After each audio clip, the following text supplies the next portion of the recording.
참된 신자는 도상의 존재다. 이와 같은 주제로 말씀을 전하겠습니다. 자, 우리가 구약 성경을 보면 모세가 하나님을 향해서 내가 이제 이스라엘 백성들을 만났을 때 내가 누구를 만났다고 해야 되고 누구의 보냄을 받았다고 해야 됩니까? 이렇게 물으니까 하나님께서 나는 스스로 있는 자다. 나는 어떤 그 이름 안에 갇혀 있는 그런 존재가 아니고 나는 그냥 스스로 있는 자다. 모든 것의 창조자고 모든 것의 원인이고 모든 것의 시작이요 끝이 되는 차원이 다른 그런 존재다. 이런 맥락에서 나는 스스로 있는 자다. 그래서 그 내용을 그대로 이제 히브리어로 옮겨놓은 것이 여호와 혹은 야훼 이런 뜻이거든요. 그러니까 우리가 여호와 혹은 야훼 이제 이 발음이 좀 다릅니다만은 이제 그 하나님에 대한 신명 이름이죠. 나는 스스로 있는 자다 그런 뜻이. 자, 그런데 이제 그렇게 존재하시는 하나님께서 이 땅에 우리를 찾아오셔서 우리를 위해서 어떤 일을 하시는가? 또 그분은 우리에게 어떤 의미를 가지고 있는 분인가? 이것을 이제 7가지로 정확하게 예수님께서 가르쳐 주시고 계신 거예요. 그래서 7번의 자기 선언, 즉 에고 에이미를 통해서 하나님께서 나에게 우리에게 어떤 분인가, 무엇을 하시는 분인가 이것을 확실히 알게 하십니다. 그래서 하나님은 저 구만리장천 머나먼 곳에서 우리를 관찰만 하시는 분이 아니고 내 삶 한복판에 뛰어들어오셔서 나의 현세 그리고 내세의 모든 필요를 공급하시고 나의 걸음을 간수해 주시는 분인 줄을 믿으시기를 바랍니다. 그래서 우리가 이 7가지 이 에고 에이미 강화를 받을 때 그렇구나 이렇게 지식에서 끝나는 것이 아니고 이제 우리가 기도하면서 이 7가지의 에고 에이미를 깊이 묵상하면서 그 은혜 가운데 우리의 심령이 젖어들도록 하는 시간이 필요합니다. 그러지 않으면 이건 단순한 지식에 끝나고 우리의 삶을 승리로 이끄는 동력이 되기가 쉽지가 않습니다. 그래서 우리가 이제 살피고 있는 이 7건의 에고 에이미를 통해서 늘 기도할 때마다 우리가 각각의 그 의미들을 바라보고 묵상하며 그것을 이렇게 빨아들이는 거기에 담겨 있는 은총을 빨아들이는 이런 시간을 가지셔야 하는 거예요. 이제 오늘은 그 5번째인데 부활과 생명 되신 예수님을 알게 하십니다. 나는 부활이요 생명이니 에고 부활과 생명 에이미 이 선언은 나사로의 가정과 연관해서 하신 말씀입니다. 예수님과 나사로 가정은 상당히 그 친밀한 관계에 있었습니다. 이 나사로, 마리아, 마르다 이 남매는 이제 예루살렘 인근 그 베다니에 살고 있었는데 항상 예수님께서는 예루살렘에 출입하시면서도 예루살렘에서 주무신 적은 없어요. 낮에 일 보시고 그 다음에는 밤엔 빠져서 이 베다니에 있는 나사로의 집에 가서 머무셨습니다. 그러니까 이 유대 지방에서는 유일하게 마음 문을 열고 편하게 당신을 의탁할 수 있었던 가정이 바로 나사로 가정이었던 거예요. 그러니까 나사로가 제일 오라비였고 가장 역할을 하고 있었는데 이 성경을 보게 되면 그 나사로가 바로 주님의 사랑받는 자, 주님께서 사랑하시는 자라고 이렇게 딱 이렇게 표현할 정도입니다. 요한복음 11장 3절을 보면 이에 그 누이들이 예수께 사람을 보내어 이르되 주여 보시옵소서 사랑하시는 자가 병들었나이다. 그러니까 나사로가 이제 위독하게 된 거예요. 그때 이제 예수님에게 기별을 보내서 주의 사랑하시는 자가 병들었나이다 이렇게 표현할 정도인 거죠. 그런데 좀 사랑하시는 자가 위독한 상태에 있다면 이제 바로 액션을 들어가셔야 되는데 예수님의 행보는 또 이상합니다. 5절로 6절을 보면 예수께서 본래 마르다와 그 동생과 나사로를 사랑하시더니, 여기 또 이제 사랑이 나오잖아요. 그런데도 나사로가 병들었다함을 들으시고 그 계시던 곳에 이틀을 더 유하셨다. 나사로의 위독한 상태보다 더 절박한 일이 사실 있었던 게 아니에요. 그런데 이틀을 더 유하시는 거예요. 이틀을 더 지체하셨다. 이건 의도적으로 그러신 거잖아요. 그리고는 나사로가 이제 기어코 죽어서 죽은 지 나흘이 지났을 때에 찾아가십니다. 여러분, 유대인을 비롯한 소위 그 중근동 지역에 살고 있는 그 셈족 계열에서는 사람이 죽게 되면 한 사흘 정도까지는 두고 보는 이제 이런 관습이 있습니다. 이게 이제 이 죽음이라고 하는 영혼이 떠나는 건데, 이 떠난 영혼이 몸을 찾아올 수도 있다는 거예요. 그게 이제 사흘째까지 혹이라도 그런 여지가 있을까, 이렇게 생각한다는 거죠. 그러나 나흘이 지나게 되면 완전 시신이 부패하기 시작하고, 이렇게 되면 이제 영혼은 완전히 몸을 버린다. 이제 끝, 확실하게 끝. 물론 그렇다고 그래서 이제 이 죽음이 진단이 되고 사흘째까지 장례를 안 치르고 기다린다는 얘기는 아닙니다. 이미 객관적으로 이제 죽음이라고 하는 진단이 확실히 내려지게 되면 장례에 들어가는데, 사흘째까지는 혹시 하는 이런 마음을 가지고 있다는 거예요. 그래서 유대인들은 이 죽은 자에 대한 애도가 이제 나흘째서부터 가장 깊어집니다. 왜? 소생 가망성이 완전히 끝났기 때문에. 그러니까 이제 예수님께 이틀을 더 지체하신 이유가 뭐냐? 이제 나흘째 다 소생 가망성이 다 끝났다고 모두가 다 인정할 수밖에 없는 상황에서 이제 현장에 당도를 합니다. 그러니까 오빠 나사로는 죽어서 이미 나흘이 지났습니다. 소생 가망성이 완전히 없어졌습니다. 이제사 나타나신 주님을 이제 두고 이 마리아와 마르다가 이제 위로를 구하는데, 위로를 구하는 거죠. 뭐 위로 이상의 더 다른 것을 기대를 안 하고 있는 거예요. 근데 예수님께서 내 오라비가 살아나리라, 다시 살아나리라 이렇게 얘기를 하니까, 장차 이 부활의 은총을 입을 줄 믿습니다. 먼 훗날 얘기로 이렇게 이제 받아들이고 있는 거예요. 이때 예수님께서 확실하게 다시 한번 다집니다. 그것이 이제 25절로 26절인데, 예수께서 이르시되 나는 부활이요 생명이니 나를 믿는 자는 죽어도 살겠고 무릇 살아서 나를 믿는 자는 영원히 죽지 아니하리니 이것을 내가 믿느냐. 나는 부활이요 생명이다. 에고 부활과 생명 에이미, 이렇게 말씀하실 때에 이 뜻은 바로 문구하니 내게는 죽은 자를 다시 살리는 능력이 있을 뿐만 아니라 내가 생명 그 자체다. 영원한 생명이죠. 참된 생명이죠. 이것을 우리가 조회라고 하는 거잖아요.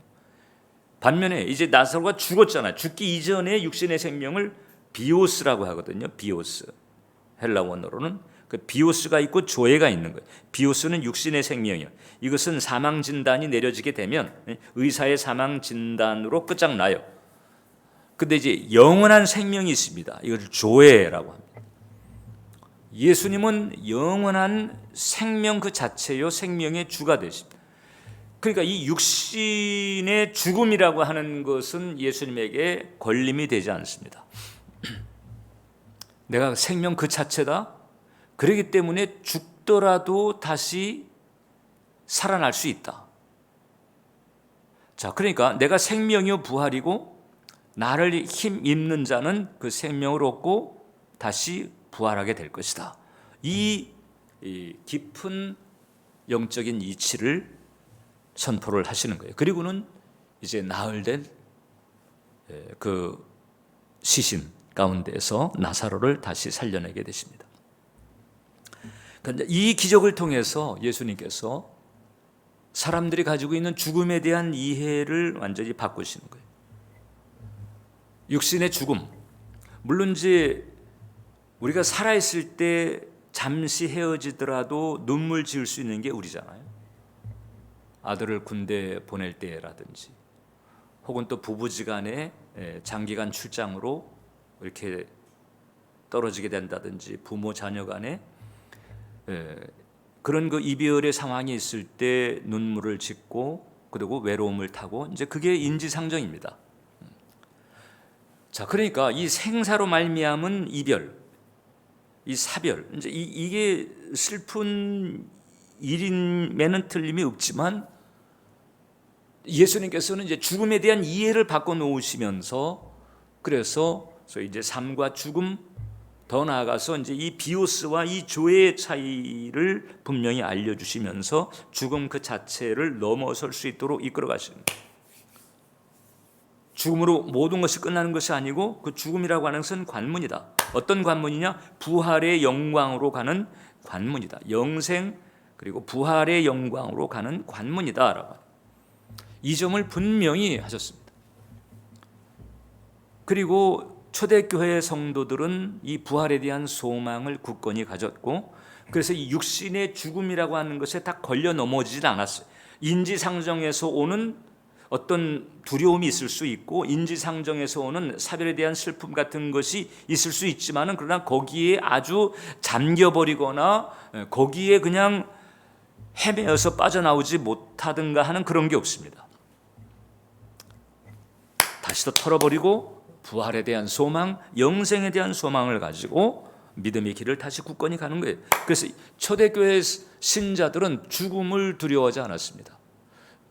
죽음을 넘어선 영광의 영생, 그리고 영광의 부활이 있음을 확실하게 믿었기 때문에, 그래서 그네들은 육신의 죽음으로 위협하는 자들을 또 두려워하지 않았어요. 순교를 두려워하지 않았던 이유인 거죠.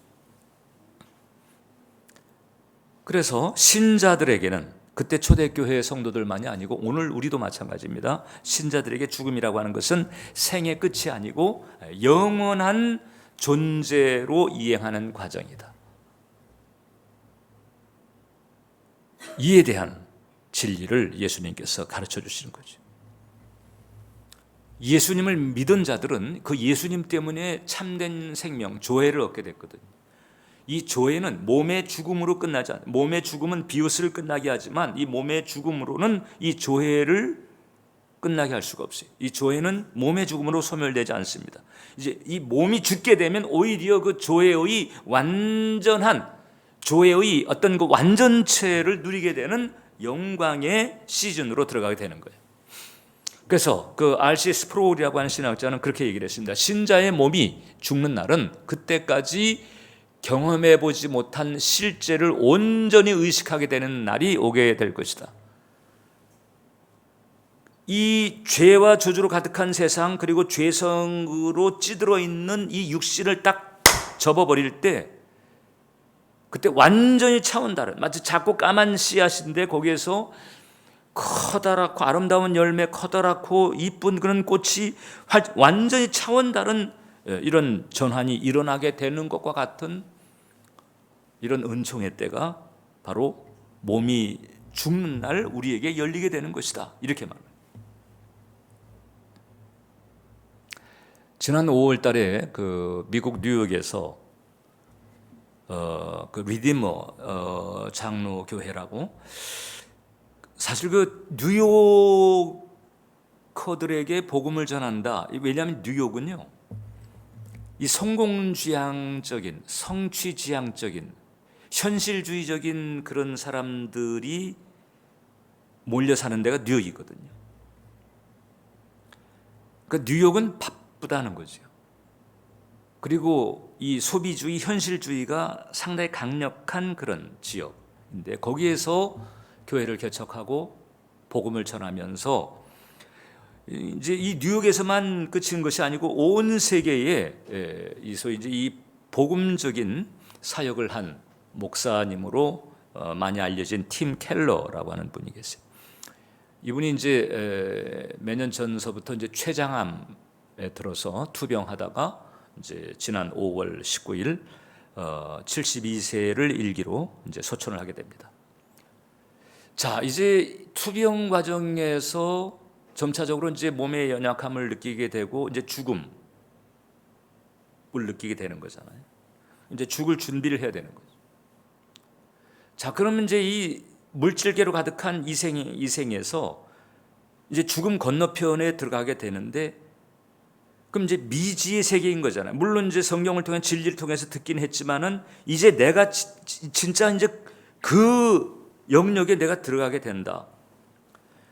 이것은 마치 전혀 해보지 않은 일을 하거나 혹은 전혀 가보지 않은, 뭐 예를 들어서 어떤 동굴이 있는데 거기 아무도 들어가 보지 않은 그런 동굴, 그 동굴에 이제 내가 들어갈 수밖에 없는 그런 낯설음 혹은 불안, 괜찮을까 하는 여러 가지 생각들, 이게 복잡해질 수 있거든요.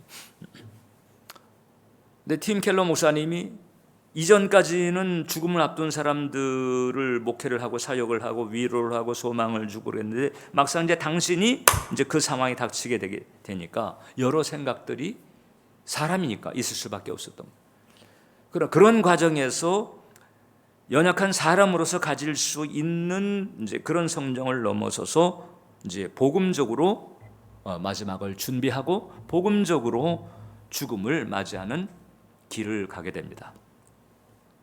그분이 이제 죽기 전에 남긴 유언이 있었는데, 이것이 이제 이 유언이 이렇습니다. 이제 예수님을 만날 준비가 되었습니다. 더 이상 기다릴 수 없습니다. 저를 본향으로 보내주소서. 내가 떠나는 것은 부정적인 측면이 조금도 없습니다. 뭐 거리낌이나 그늘, 뭐 이런 것이 없다는 거지요. 더 이상 기다릴 수가 없다. 저를 본향으로 보내달라. 이와 같은 확신과 소망을 가지고 이제 죽음 건너편으로 가시게 된 거예요. 죽음에 대한 이해가 다른 거죠. 이것 때문에 불안에 떨거나 두려워하거나 상심하거나, 그래서 장례를 집례하다 보면 이분이 믿음이 있는지 없는지를 어느 정도는 측정을 합니다. 때로는 이제 이게 당황스러울 때가 언젠고 하니, 이제 중직자의 가정에서 장례가 났는데, 그런데 이제 이제 권사님이죠. 중직자 가정인 장로 내지는 이제 안수 집사의 직임에 계시던 분이 소천을 하신 거예요. 그래가지고 장례를 치르는 과정인데, 그 권사님의 울음이 이게 소망이 묻어 있는 울음이 아닌 거예요. 근데 울어도 소망이 묻어 있는 울음이어야 되거든요. 근데 소망이 없어요. 당신 가면 이제 나는 어떡하란 말이냐. 주님이 들으시면 참 복잡해질 수 있는, 저 권사가 나를 지금 믿나? 이렇게 주님은 다 아시겠지만, 이제 당신 가면 나는 어떡하란 말이냐. 그래서 원통절통하면서 그냥 모든 것이 다 끝장난 것처럼 이렇게 그 절통한 울음을 들을 때 이제 당황이 되는 거죠. 이분은 소망이 있나? 영생에 대한, 부활에 대한, 영생에 대한 확신과 부활에 대한 소망이 있는 분인가?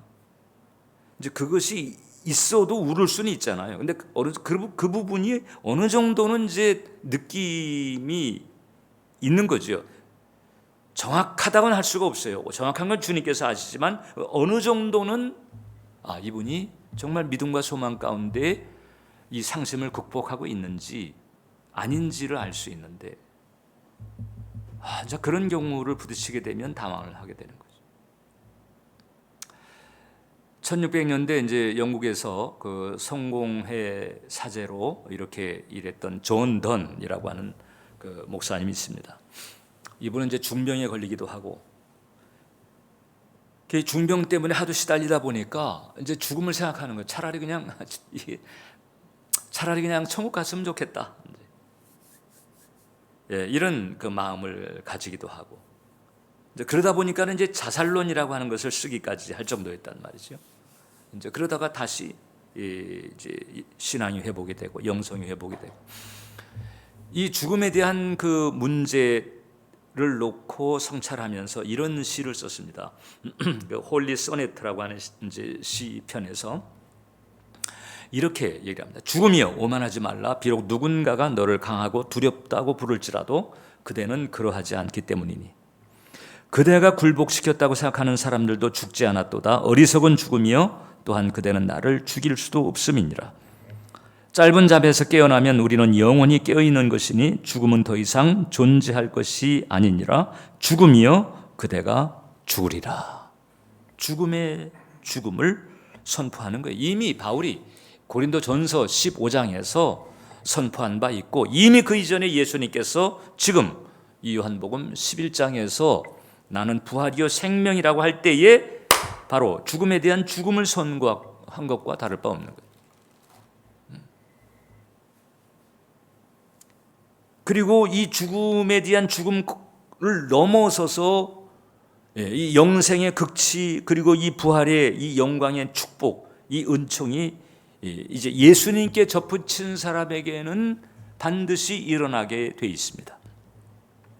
로마서 8장을 보면 예수를 죽은 자 가운데서 살리신 이의 영이 너희 안에 거하시면 그리스도 예수를 죽은 자 가운데서 살리신 이가 너희 안에 거하시는 그의 영으로 말미암아 너희 죽을 몸도 살리시리라. 예수님을 죽은 자 가운데서 살리신 이의 영이 임하면 성령님입니다. 그 성령께서 우리의 죽을 몸도 살리시리라. 이 땅에서 뭐 죽을 병이 들은 사람의 몸도 치유하실 수 있을 뿐만 아니라 이제 근본적으로 이 죽음 그 자체를 넘어서게 되는, 죽음을 극복하는 이런 영광을 덧입게 될 것이다. 여러분들이 성령님을 모셨다면, 여러분들 안에 성령께서 내주하신다면 여러분들은 그 은총과 복을 받은 분들을 믿으시길 바랍니다. 참 생명이 임한 것, 참 생명. 그 생명에 대한 감사의 마음을 가지고 소망 가운데에 이제 우리가 믿음의 길을 가야 되는 것이죠. 그 다음에 여섯 번째가 바로 길과 진리인 거예요. 예수님께서 이제 십자가에 달리시기 전 마지막 만찬을 행하실 때에 제자들에게 어디론가 떠날 것임을 말씀하셨습니다. 요한복음 14장 2절을 보면 내 아버지 집에 거할 곳이 많도다. 그렇지 않으면 내가 너에게 일렀으리라. 내가 너희를 위하여 거처를 예비하러 가노니 내가 다시 와서 너희를 내게로 영접하여 나 있는 곳에 너희도 있게 하리라. 그리고서 4절에 가서 내가 어디로 가는지 그 길을 너희가 아느니라. 이렇게. 자, 그러니까 지금 제자들 입장에서는 그냥 일상의 유월절 만찬을 드리고 있는 거죠. 내일 지금 십자가 사건이 벌어질는지 꿈에도 모르는 상황에서 갑자기 예수님께서 어디로 갈 것 같이 얘기를 하시는데, 그런데 또 심지어 당신이 어디로 가는지 그 길을 너희가 아느니라 그러면 모르는데, 근데 안다고 하시니까 당황한 거죠. 그리고 이제 도마가 나서서 질문합니다. 주여, 주께서 어디로 가시는지 우리가 알지 못하거늘 그 길을 어찌 알겠습니까? 이렇게 질문을 저 같아도 이렇게 질문했을 거예요. 그때 예수님께서 이 상황에서 이제 또 한 가지 분명한 영적인 이치를 가르쳐 주십니다. 예수께서 이르시되 내가 곧 길이요 진리요 생명이니 나로 말미암지 않고는 아버지께로 올 자가 없느니라. 지금에서 사실 우리는 이 구절의 뜻을 아는 거잖아요. 이 당시 제자들로서는 도대체 주님께서 무슨 말씀을 하시는지 알 턱이 없었을 것입니다.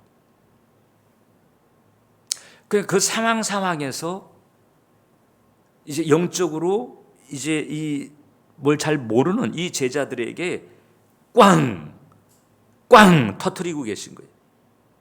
이후에 깨달음을 가지게 되었을 때, 이 말씀이었구나. 그래서 평생 붙들고 의지하며 지탱해야 될 그 영적인 이치들을 가르쳐 주시는데, 에고, 길과 진리, 에이미. 내가 바로 길과 진리다. 여러분, 초대교회 성도들은요, 그리스도인이라, 그 안디옥 교회 교인들서부터 그렇게 된 거잖아요. 그러니까 그 그리스도인이라 부름을 받기 이전에 그들은 어떻게 부름을 받았는가 하니 길의 사람들. 당신이 길이라고 하신 그 예수님을 쫓는 거예요. 그 예수님을 쫓는. 길 대신 예수님을 따르는 길의 사람들. 이걸 이제 한자적으로 표현하면 도상의 존재, 도상의 존재, 길 위의 존재, 길을 가는 사람들. 그 당시에는 여러분 다신교 사회였습니다. 특히 이제 로마 제국의 종교의 특징이 다신교잖아요. 거기 뭐 바카스 신이 있고 비너스 신이 있고 아폴로 신이 있고 이 다신교인 거예요. 다원주의인 거예요. 거기에서 빠져나와 가지고 유일하게 구원의 길, 영생의 길은 예수님을 붙들고 사는 사람들, 길의 사람들 이렇게 부릅니다. 예수님이 유일한 길인 거예요. 예수님이 영생의 천국의 구원에 이르는 유일한 길인 거예요. 내가 그 길이요 진리다. 예수님의 유일한 길이고 예수님의 단 하나의 진리인 거예요. 예수님 자체가 이제 이 사실, 이 진리를 붙드는 사람들, 초대교회 교인들이었습니다. 우리도 그런 점에서 다를 바 없어야 되는. 자, 예수님을 통하느냐 아니냐 여기에서 여러분 참된 신앙과 종교성이 충돌합니다. 이게 이제 교회 안에서 얼마든지 벌어질 수 있는 일인 거예요. 교회를 다녀도 예수님을 알긴 하지만 굳이 예수님을 붙잡으려고 하지 않는 사람들이 있을 수 있습니다. 은연중 그런 사람들이 있을 수 있습니다. 내면에서 이 참신앙과 종교성이 혼돈 상태에 있거나 참신앙과 종교성이 충돌하는 거지. 종교성은 어떤 생각을 가지고 있는 거 하니? 아니, 내가 하나님의 존재를 인정하고 내가 그 하나님을 존중하고 하나님께 정성을 다하면 되는 거 아니야? 아니, 굳이 무슨 중재자가 필요해? 이런 생각입니다. 예수님에 대해서 들으면서도 심지어는 예수님의 십자가에 대한 메시지를 들으면서도 사실상 마음의 무게중심은 그 하나님 인정하고 존중하고 하나님 정성을 다하고 그러면 되지. 이런 생각이 더 무거운 사람, 이제 종교성입니다. 여러분, 이 기독교의 독특함이 있는데 기독교의 독특함은 뭔가 하니 다른 타장교와는 달리 예수님이 유일한 길이요. 예수님이 단 하나의 유일한 길, 단 하나의 진리라고 하는 사실에 바탕한 거예요. 그 예수님을 통하지 않고는 하나님을 만날 수가 없어요. 예수님을 통하지 않고는 창조주를 만날 수가 없어요. 그래서 이제 예수님이 그리스도가 됐다는 사실, 예수님의 구원자가 됐다는 사실이거든요. 구원자 대신 예수님을 통해서 아버지를 만나는 거예요. 그러니까 기독교라고 하는 거예요. 기독이라고 하는 게 그리스도의 한자어거든요. 그리스도교 혹은 기독교라고 말합니다. 철저하게 예수님을 통하지 않고는 참신을 만날 수가 없다라고 하는 이 체계, 기독교인 거예요. 그래서 기독인, 그리스도인이 되는 거죠. 철저하게 예수 그리스도 중심인 거예요. 예수 그리스도를 통한 그런 길인 거예요. 왜 그러면 전능하신 창조자는 이 예수님을 통해서 우리를 만나려고 하시는 것일까? 그 죄 때문에 그런 거지. 그래서 이 기독교의 독특성은 예수님을 통하는 것인데 그건 왜 그런 거 하니? 죄의 문제가 가볍지 않기 때문에 그런 거예요. 죄의 문제를 처리해 주시는 그리스도를 통하지 않고는 하나님 만날 수가 없는 거예요. 아무리 죽었다 깨어나도, 아무리 종교적인 열심과 열성을 다한다 할지라도 하나님은 만날 수가 없는 거예요. 하나님은 오직 그리스도를 통해서만이, 즉 십자가의 대속, 이 그리스도를 통해서만이 당신을 만날 수 있고 당신을 알게 하신 거예요. 그래서 이 빌립이 예수님에게 아버지를 보여달라고 했을 때, 그때 이제 예수님 복음서를 보게 되면 유일하게 좀 짜증 섞인 답을 하신 때가 바로 이때예요.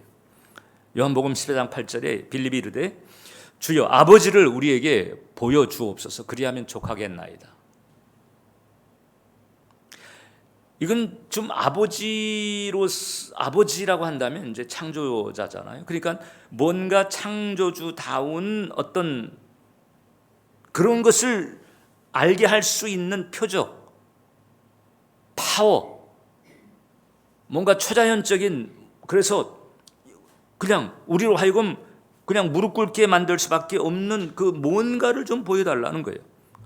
그랬을 때 예수님께서 이제 계속 너도 지금 잘못 짓고 있구나,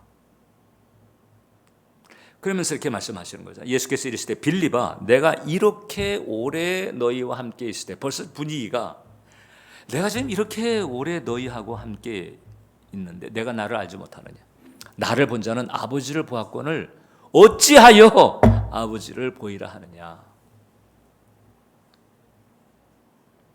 이게 이제 지금 잘못 짓고 있는 거예요. 결이 좀 다른 거예요. 내가 바로 하나님의 성육신이고 내가 바로 길이고 내가 바로 진리 그 자체인 거야. 나로 말미암지 않고는, 나를 알지 않고는 하나님을 알 수도 없고 만날 수도 없는 거야. 이 대목을 분명히 하시는 거예요. 분명히. 아버지는 오직 예수님을 통해서 구원과 영생에 이르는 길을 열어주신 거죠.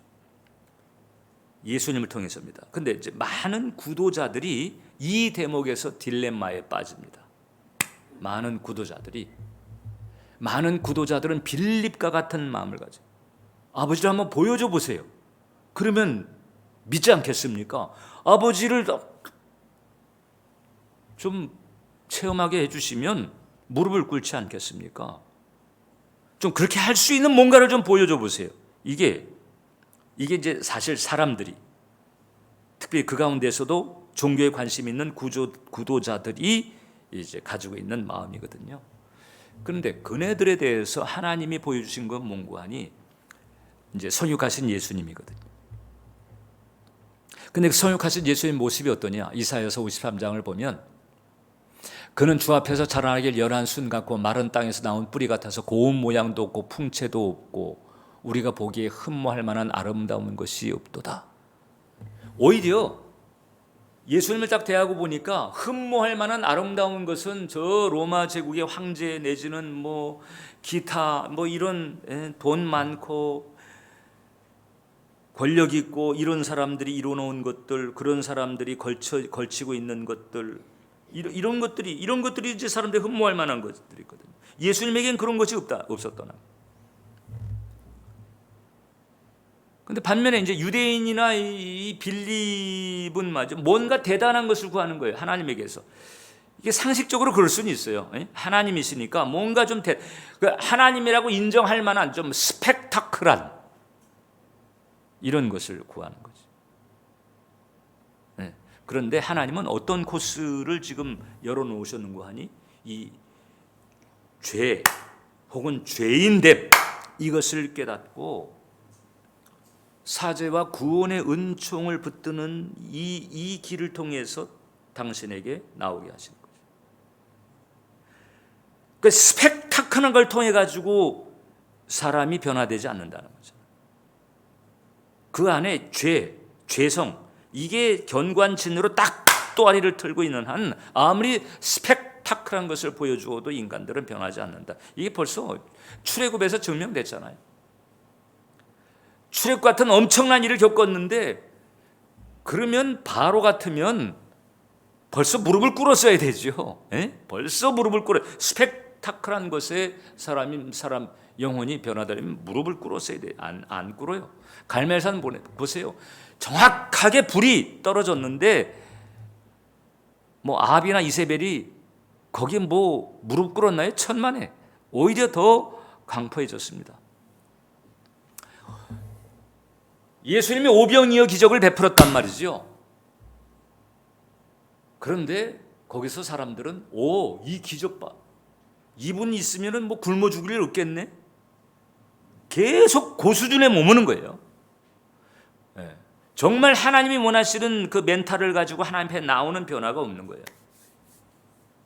그러니까 이제 예수님이 이제 분위기가 변해서 이제 오병이어 말고 진짜 생명의 떡 얘기를 하게 되니까 성경을 보세요. 많은 제자들이 예수님을 떠났다. 이거 우리가 원하는 거 아닌데 이게 이 세상성인 거거든요. 자, 그러니까 이 스펙타클한 것을 보여주었는데 다 소용이 없는 거예요. 소용이 없어. 진정은 안 변하는 거예요. 이 죄성에 대한 자각과 애통함이 없다면 사람들은 안 변한다. 그러니까 이 스펙타클로는 알 수가 없어요. 구원 여부를 알 수가 없어요. 그럼 자, 구원에 속한 자는 그럼 어떻게 구별될까? 이게 중요한 거잖아요. 이제 이 스펙타클한 거 가지고는 알 수가 없다. 그러면 진정으로 구원 얻은 자는 어떻게 이제 구별이 되는가? 예수의 그리스도 되심을 깨닫고 붙드는 자예요. 예수께서 구원자 되심을 깨닫고 그 은혜를 붙드는 자예요. 예수께서 왜 구원자가 되셔야 했을까? 죄 때문에 성육신 하시고 죄 때문에 십자가에 달리시고, 그러니까 고운 모양도 없고 풍채도 없는 모습이고 심지어는 십자가에 무기력하게 처참하게 패배적으로 가는 이런 과정인 건데, 오히려 거기에서 대속의 원리를, 대속의 은혜를 발견하고 그 대속의 은총을 붙드는 자, 이러려면은 결국 이제 자기가 죄인이라고 하는 것과 이 영적 무지에 대한 각성이 있어야 되는 거잖아요. 이게 바로 핵심인 거예요.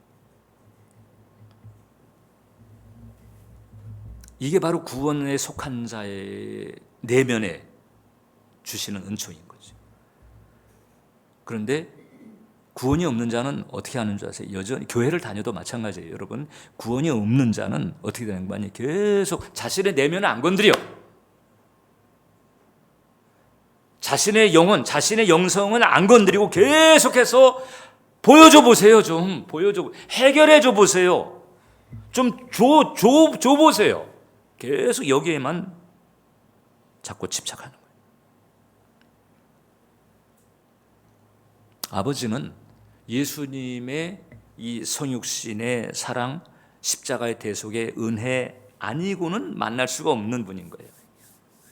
예수님이 그걸 말씀하시고요.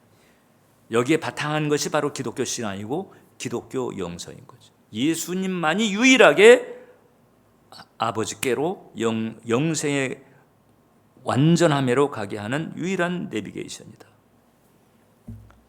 이 점을 여러분들이 깨달으셔야 합니다. 그래야 정말 제대로 된 스펙타클을 맛볼 수 있는, 이게 역설인데 그런 길로 가게 될 수가 있는 거예요.